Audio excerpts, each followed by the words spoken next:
इसमें क्या दे रखा है कि एक कोल माइन है जिसमें हम मोटर को यूज कर रहे हैं डिगिंग ऑपरेशन के लिए।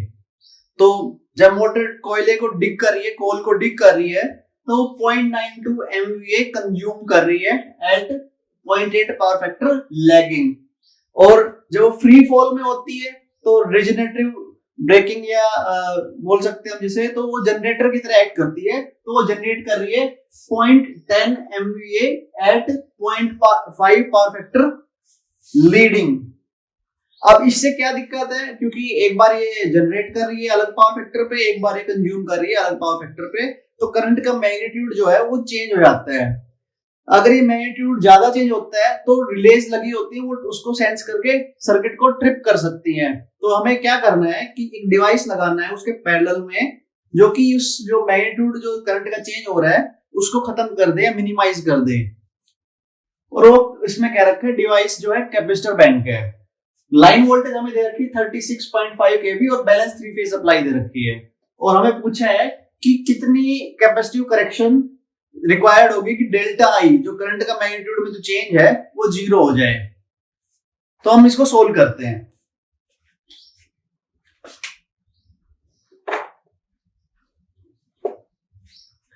जब हमें कह रखा है कि करंट का मैग्नीट्यूड चेंज नहीं होना चाहिए, मतलब करंट का मैग्नीट्यूड कांस्टेंट होना चाहिए, और हमें पहले से ही पता है कि वोल्टेज जो सप्लाई है उसकी लाइन वोल्टेज ऑलरेडी कांस्टेंट है।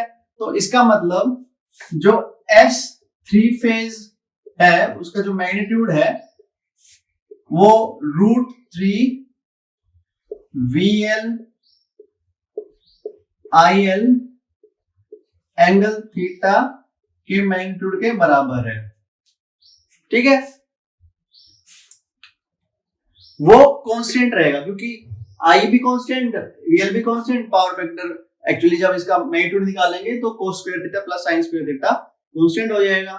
ठीक है, तो ये कांस्टेंट रहना चाहिए डिलीवरिंग के टाइम पे भी और कंज्यूमिंग के टाइम पे भी। मतलब जब मोटर की तरह एक्ट कर रही होगी तो भी ये सेम होना चाहिए S, और जब ये जनरेटर की तरह एक्ट कर रही होगी तो भी S सेम होना चाहिए।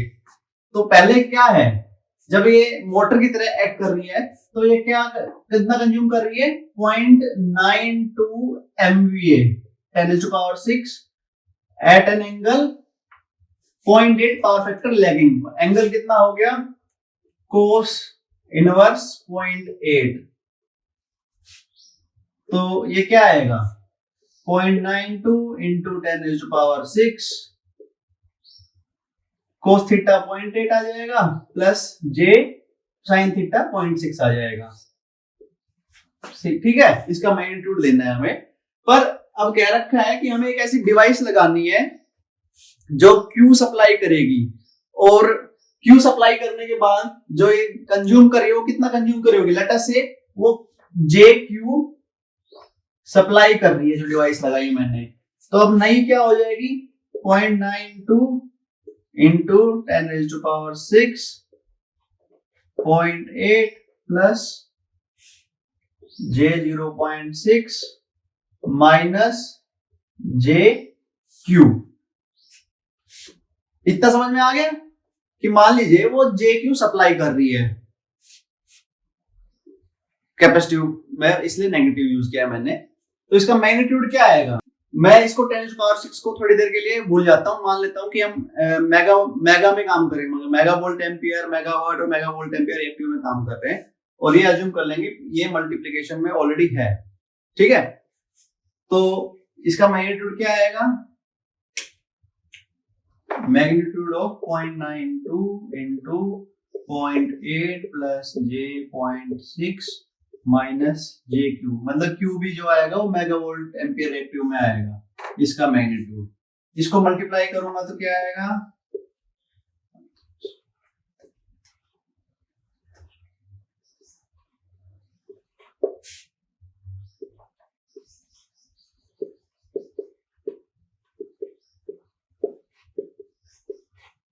ठीक है, ये आएगा। इसका मैग्नीट्यूड क्या आएगा a square plus b square 0.736 का स्क्वायर प्लस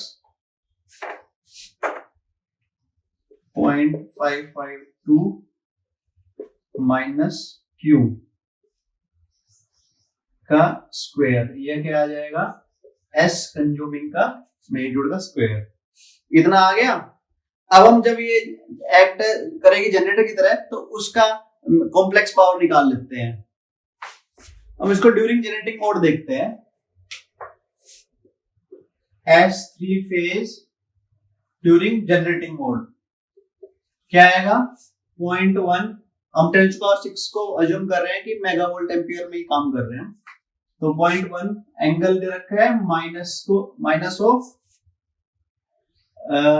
पावर फैक्टर दे रखा 0.5, कोस इनवर्स लीडिंग था तो 0.1 MVA एट 0.5 लीडिंग कर रहा था वो, तो ये क्या आएगा 0.1 माइनस 60 डिग्री। अब मैं इसमें कह रहा हूं कि पैरेलल में एक कैपेसिटिव बैंक भी लगा रहा हूं, तो वो जनरेट कर रहा होगा लेटेस्ट से माइनस JQ, ठीक है। तो इसका मैग्नीट्यूड निकालना है मुझे। इसका मैग्नीट्यूड क्या आएगा, 0.1 cos 60 minus J sin 60 minus JQ, इसका magnitude. It implies S3 phase during generation का स्क्वायर क्या आएगा, सिंपल, ये क्या आएगा, इसको सोल्व कर लो, ये 0.5 आएगा, ये आएगा √3/2। √3/2 की वैल्यू क्या आएगी, 0.866 माइनस JQ, ये आएगा आपका 0.05 स्क्वायर प्लस 0.0866 माइनस Q का स्क्वायर, ये मैग्नीट्यूड आएगा। अब हमें कह रखा है कि ये कांस्टेंट रहना है जनरेशन के टाइम पे भी और कंजम्पशन के टाइम पे भी, मतलब ये वैल्यू और ये वैल्यू इक्वल होनी चाहिए। तो मैं इन दोनों को इक्वल पुट कर दूंगा,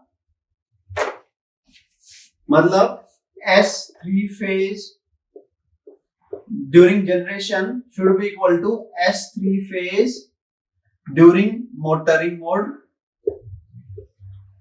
वो इक्वल आने चाहिए। जैसे मैं इन दोनों को इक्वल पुट करूंगा हमारी एक क्वाड्रेटिक इक्वेशन बनेगी और Q के लिए सोल्व कर दूंगा। जब मैं इन दोनों को इक्वल पुट करके सोल्व करूंगा तो Q की वैल्यू आएगी 0.899, और क्योंकि हमें पता था हम 10⁶ कंसीडर करके चल रहे हैं साथ में, तो फाइनल वैल्यू क्या आएगी 0.899 इंटू 10⁶, मतलब 0.899 मेगा वोल्ट एम्पियर रिएक्टिव। तो कैपेसिटर बैंक को इतनी रिएक्टिव पावर सप्लाई करनी पड़ेगी, तब जाके जो चेंज इन करंट मैग्नीट्यूड है वो 0 होगा।